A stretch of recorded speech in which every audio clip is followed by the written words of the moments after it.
राना एहसान साहब, जो सवाल किया था सर, कुछ इतलात हैं आपको डील के हवाले से? चूंकि कुछ जराए ये कह रहे हैं कि हुकूमत के हाथ पांव फूल रहे हैं, कुछ बयानात ख्वाजा आसिफ के हैं, फिर उसको डिनाई कर रहे हैं राना सनाउल्लाह। तो आपके जो दो लोग हैं या कुछ लोग आपकी पार्टी के कंफ्यूज भी हैं इस डील के इशू के हवाले से, तो क्या सूरत हाल है इसके ऊपर सर? देखिए, पीटीआई की तो बिल्कुल कोशिश है डील की। ये बात भी अफवाज पाकिस्तान से करना चाहते हैं, ये अपने सियासी हरीफों से बात नहीं करना चाहते।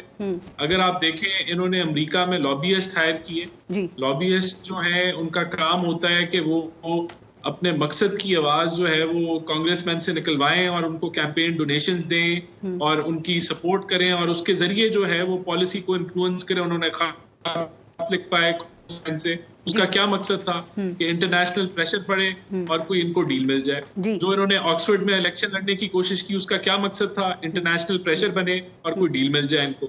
कभी ये यूएन जाते हैं, कभी ये कहीं जाते हैं, ये इंटरनेशनल जो। और ये देखें, जिन लोगों ने इनके बकौल इनकी हुकूमत गिराई, मिसाल के तौर पे अमेरिका, उसी का ये जरिया इस्तेमाल करके जो है वो चाहते हैं कि ये कोई इन्फ्लुएंस हो जाए और इनको कोई एनआरओ मिल जाए।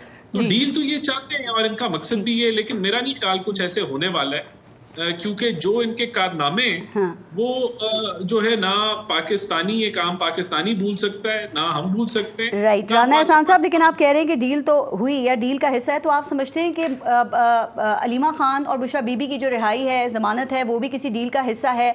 चूंकि सवाल तो है ना कि रियासत को एकदम ये एहसास कैसे हो गया कि उनको जेल में नहीं रहना चाहिए और फिर दूसरे किसी मुकदमे में भी उनको गिरफ्तार नहीं किया गया है, तो जो इंतजामिया है, जो पुलिस है, वो एकदम गैर सियासी कैसे हो गई इतनी?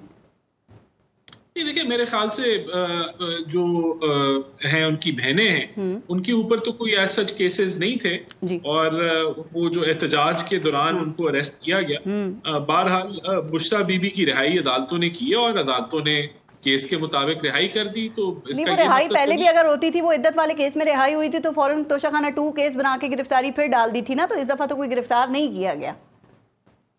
देखिए, मेरे ख्याल से अगर वो बाहर आके कोई पीटीआई को लीड भी करती हैं तो कोई वो कर ले, इसमें कोई हर्ज नहीं है। तो मेरा नहीं ख्याल कि ये कोई डील का कोई अंदिया इसमें कोई हम ले सकते हैं तासुर, हमें कोई फिक्र नहीं है हुकूमत के पॉइंट ऑफ व्यू से। चले, अलीमा खान को पकड़ा गया तो उन पे भी दहशतगर्दी की दिफात डाल दी गई थी। सर, नवंबर में खान साहब की रिहाई ना हुई ना तो पाकिस्तान तहरीक इंसाफ ने एहतजाज की फिर फाइनल कॉल दे दी है। अल-यमीन गंडापुर कह रहे हैं इस दफा घरों से निकलेंगे तो और नहीं आए तो घर वालों को बताएंगे कि फिर वो हमारे जनाजे पढ़ ले। लास्ट टाइम भी आप इनको नहीं रोक सके थे, डी चौक आके वो खुद ही गायब हो गए थे, तो फिर तैयार हैं इसके लिए भी?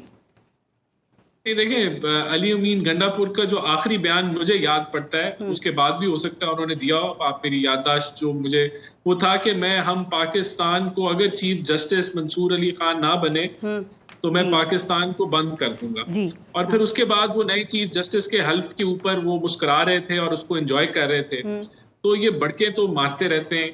अभी इस्लामाबाद भी आए, फिर वो ऑफ द रिकॉर्ड कहते हैं कि अगर जजेस मान गए तो फिर हम क्या करें, जब उन्होंने ही तस्लीम कर लिया इस बात को। तो फिर वो नारे ना मारे ना। देखें, बाकी जो है वो आपने देख लिया, इन्होंने कहा कि हम वुकला तहरीक चलाएंगे, वो भी नहीं और फिर जिस वुकला ने ये कहा वही इलेक्शन भी हार गए जो सुप्रीम कोर्ट। तो ये इनके देखें बात ये कब से लगे हुए हैं कि अगले हफ्ते या उससे अगले हफ्ते खान साहब रिलीज हो जाएंगे, अब हम कॉल देने लगे, अब हम फैसला करने लगे, अब हम फलाना करने लगे। तो देखें, इनका तो मकसद ही यही है कि ये मुल्क में इंतशार फैलाई रखें, पॉलिटिकल इंस्टेबिलिटी फैलाई रखें, कंफ्यूजन फैलाई रखें और अपनी जो चाहे एसईओ हिकमत अमली कह लें। लेकिन आपका क्या ख्याल है, नवंबर में मुमकिन हो जाएगी खान साहब की रिहाई? आपको क्या लगता है? पहली बात तो हमें पीएमएलएन को तो ये लगता है कि उनको तो सजा होनी चाहिए, चाहे 9 मई के वाकयात हों उसमें सजा होनी चाहिए। हम तो समझते हैं उनको साइफर पे भी सजा होनी चाहिए थी। हम तो समझते हैं फॉरेन फंडिंग हो, चाहे वो जो मलिक रियाज साहब के से जो इन्होंने प्लॉट किए, प्रोसिक्यूशन मजबूत कर लें। आप प्रोसिक्यूशन मजबूत कर लेंगे तो जो आप चाहते हैं शायद वो फिर आप हो जाए। ये अच्छी तजवीज है और बिल्कुल हमें इस पे सोचना भी चाहिए और वहाँ जो है वो धक्का भी लगाना चाहिए। लेकिन अगर अदालतें भी कुछ जरा बेहतर हो जाएं तो ये सारी चीजें मेरे ख्याल से मुमकिन है। तो हम तो नहीं समझते कि खान साहब जो है वो जल्द रिलीज होने वाले। बहरहाल ये फाइनल फैसला तो अदालतों के पास है।